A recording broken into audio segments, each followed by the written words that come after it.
Olá, bom dia a todos. Estamos dando início a mais um encontro de filosofia e hoje trago para vocês a temática que é demasiadamente falado, mas nunca demais, democracia.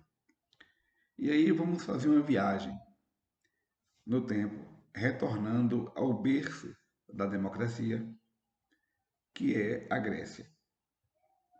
É interessante percebermos que as grandes civilizações foram pautadas pela liderança de ditadores. E aí nós temos, vocês conhecem a história, se fala de Calígula, se fala de Nero, se fala de tantos outros ditadores que passaram pela antiguidade, mas exatamente na cidade ateniense,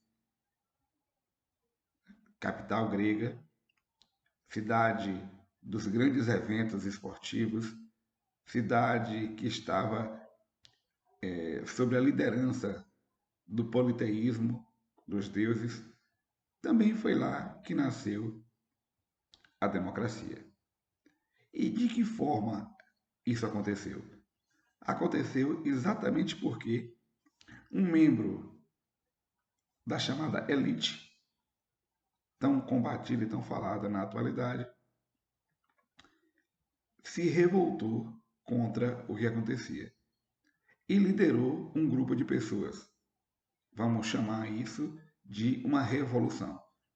Exatamente por conta disso, a democracia se efetivou. E aí nós vamos perceber no texto que existe uma subdivisão do termo para melhor compreender. E dizemos, portanto, que democracia é quando o poder emana do povo e pelo povo será exercido. Ou seja, todo poder vem do povo. Eu não concordo muito com essa afirmação por conta de que o povo só tem poder quando a maioria elege. A partir do momento que ele depositou na urna o seu voto, ele perde todo o poder e ele passa a ser mais um dos milhões de dependentes. Mas, no exercício da democracia, funciona dessa forma. E aí vivemos em um país democrático. Ah, mas aí alguém pode ter ouvido ou ter lido em algum lugar que o governo do Brasil ele é ditatorial. Nós vivemos em uma democracia onde a opção colocada à direita do povo, né? E nós fomos lá às urnas, e eu fui um dos que foram às urnas para exercer o direito da democracia.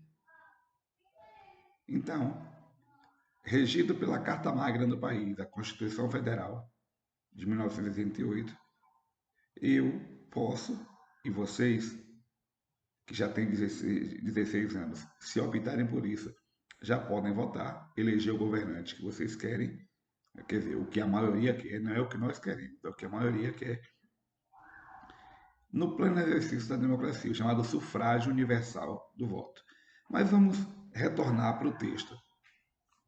Então, nós temos que entender os aspectos que definem uma nação democrática. É quando nós, cidadãos, uma das primeiras ou grandes princípios, é quando nós, cidadãos, temos direito a exercer esse voto. Isso é o pleno exercício das eleições diretas. Mas aí eleição direta, existe eleição indireta? Já aconteceu no Brasil. No Brasil e em vários outros países. Nós tivemos, durante anos, um período onde nós não tínhamos direito de voto. E, nesse período, eram os parlamentares, o membro do parlamento, que escolhia o presidente. Então não existia uma democracia, existia né, o que eles chamavam de voto indireto. Não éramos nós que votávamos. E aí existia uma alternância de poder de acordo com o que o grupo político queria. Só após a queda do regime militar, e aí, na verdade, a gente usa o termo queda, mas foi a dissolução do poder militar, que teve direito à eleição. Mas na primeira eleição, após o regime militar, ela não foi direta, ela foi indireta. Os parlamentares escolheram Tancredo Neves como presidente do Brasil. E aí, infelizmente, por conta de problemas de saúde, ele não pôde assumir, foi acometido de um câncer e, após várias tentativas, ele veio a óbito. Assumiu o vice-presidente José Sarney. Foi o primeiro presidente pós-período militar, mas não foi votado. Só depois, o primeiro presidente votado pós-ditadura militar foi Fernando Collor de Mello. E aí uma sequência, né, até chegar nos presidentes que vocês se recordam. A grande maioria de vocês só se recorda do governo de Fernando Henrique e Lula até o presente momento. Retornando para o texto. Então, nós somos regidos, como eu falei, por um documento chamado Constituição Federal, Carta Magna do país, maior documento do país. Nele estão todos os direitos e deveres do cidadão. Direitos que o Estado, né, e obrigações do Estado, direitos e obrigações do cidadão. Consideramos também que, para esse exercício da democracia, o povo, através das instituições, e aí quais são as instituições? Nós temos, a nível federal, o poder executivo exercido pelo presidente da República. Abaixo do poder executivo, ou paralelo ao poder executivo, aquele que cabe executar as leis, ele não está abaixo, ele está no mesmo nível. Existe o Congresso. E aí ele é dividido em duas câmaras, uma câmara alta e uma câmara baixa, formado pelo Congresso Nacional, onde estão os deputados federais, e a outra pelo Senado Federal, os senadores, chamados senadores da República. A nível estadual, nós temos as assembleias estaduais, onde tem os deputados estaduais e o governador. A nível municipal, nós temos a Câmara de Vereadores e o gabinete do prefeito, que faz o papel do executivo. Então, falamos aí das três esferas. O poder dividido na esfera do legislativo, do executivo e do judiciário, exercido pelos juízes. No momento político do país, a gente ouve muito falar da questão dos juízes. E aí vamos aos princípios, os chamados fundamentos democráticos. Liberdade do indivíduo. Mas assim, a nossa liberdade, ela não é da forma que nós imaginamos e da forma que nós queremos. A minha liberdade, meu direito vai até onde começa o direito do outro. Eu estou em minha casa, mas eu não posso ouvir o som da altura que eu quero. Eu tenho um carro, eu não posso dirigir o carro da velocidade que eu quero, porque eu estou sujeito às leis. Liberdade de imprensa, liberdade de informação, liberdade de expressão. Eu tenho liberdade de expressão, mas eu não posso xingar os meus alunos. Eu posso até chamar a atenção. Caso exista uma coisa errada, eu posso chamar a atenção.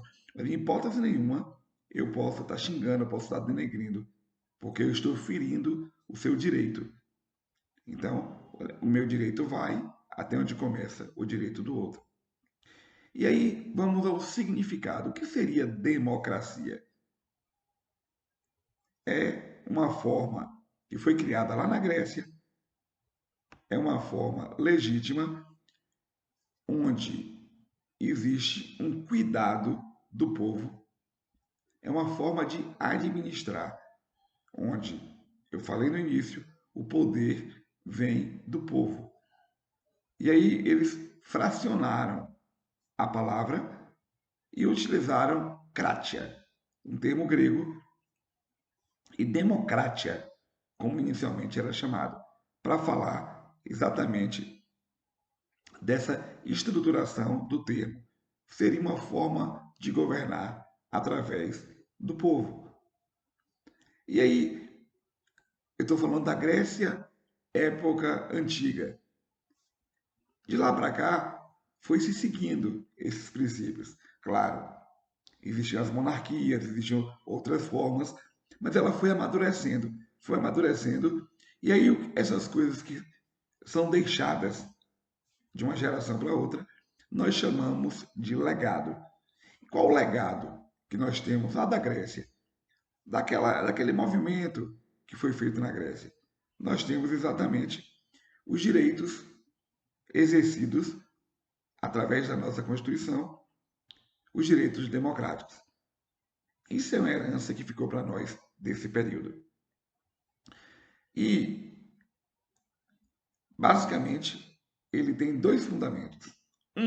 A isonomia, onde eu trato todo mundo com igualdade, e a isegoria, que eu também falo desse exercício, tá? Mas ele considera alguns fatores.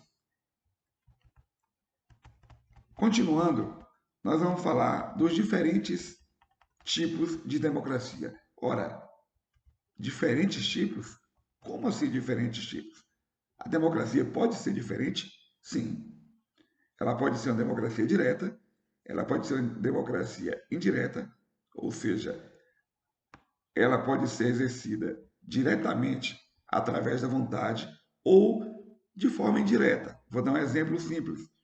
O regime parlamentarista. O povo não elege o primeiro-ministro. Eu elejo o Congresso e esse sim elege o primeiro-ministro que executa a função de presidente. Mas se ele fizer alguma coisa errada, o Congresso dissolve e tira ele da função. Ele não tem um tempo de cargo como um prefeito, um presidente, um governador tem. Então, qualquer coisa errada que ele fizer, o Congresso que o elegeu também pode fazer a deposição dele. E aí nós vamos ver uma questão bem nossa, aqui do Brasil, onde nós elegemos vereadores, é um cargo do Poder Legislativo, deputados estaduais e federais, são cargos legislativos, senadores da República e deputados federais, são cargos legislativos, Câmara Alta e Baixa. Elegemos o Poder Executivo, prefeito, presidente da República e governadores. E aí nós podemos dizer, dessa forma, que existe uma divisão tripartite ou tripartição. O poder ele é, como eu falei, executivo, que faz, executa a lei, o legislativo que constrói o arcabouço de leis. E o poder judiciário é aquele que, através das leis, faz com que a coisa seja cumprida. Falamos da democracia no Brasil e nós conhecemos, alunos de terceiro ano, conhecemos bem a história do Brasil. Então, nós tivemos 20 anos de processo ditatorial no país. Após um tempo de democracia, 20 anos de ditadura. 20 anos sem eleger um presidente. Tivemos presidentes, vários, mas não eleitos democraticamente. E, como eu falei anteriormente, viemos ter o primeiro presidente eleito de forma democrática, já através da eleição de Fernando Collor de Mello. Eu, professor de vocês, conheci e vivi o período militar com dois presidentes militares, Ernesto Geisel e João Baptista de Oliveira Figueiredo, chamado de João Figueiredo. Então, eu transitei no período militar e, graças a Deus, agora no período né, da democracia. E aí vocês vão ver as chamadas concepções. A democracia pode ser liberal, pode ser social-democrática ou democracia neoliberal. Se ouve muito a palavra do neoliberalismo. E eles consideram que no regime liberal o que vale é o Estado. Quando eu falo Estado, não é o Estado Bahia, São Paulo, mas o Estado de direito. Esse Estado ele é responsável de prover as coisas. E consideram que no regime liberal, neoliberal, que foi baseado em um período lá dos Estados Unidos, onde o presidente Ronald Reagan, vocês não alcançaram, poucos livros falam sobre ele, mas foi um presidente de um certo destaque a nível internacional, e nós copiamos isso dele. A questão de venda de estatais, eles dizem que nós fazemos a coisa crescer através do uso excessivo do capital. Dessa forma, eu encerro este vídeo. Vocês vão receber, junto a esse material, um texto no formato Word e no formato PDF para servir de base de consulta e eu estarei à disposição de vocês para qualquer dúvida. Esse formulário ele deve ser preenchido integralmente, todas as questões devem ser marcadas obrigatoriamente, ela está lá, né, para isso. E na proporção que vocês forem terminando, vocês já estão acostumados com isso, né, o envio automático. Tá? Tenham todos um dia abençoado. Grande abraço. E aproveito a oportunidade para dar boas-vindas aos novos alunos que comporão, a partir de agora, este grupo. Né? Sejam bem-vindos, sintam-se na casa de vocês. Bom e abençoado dia para todos.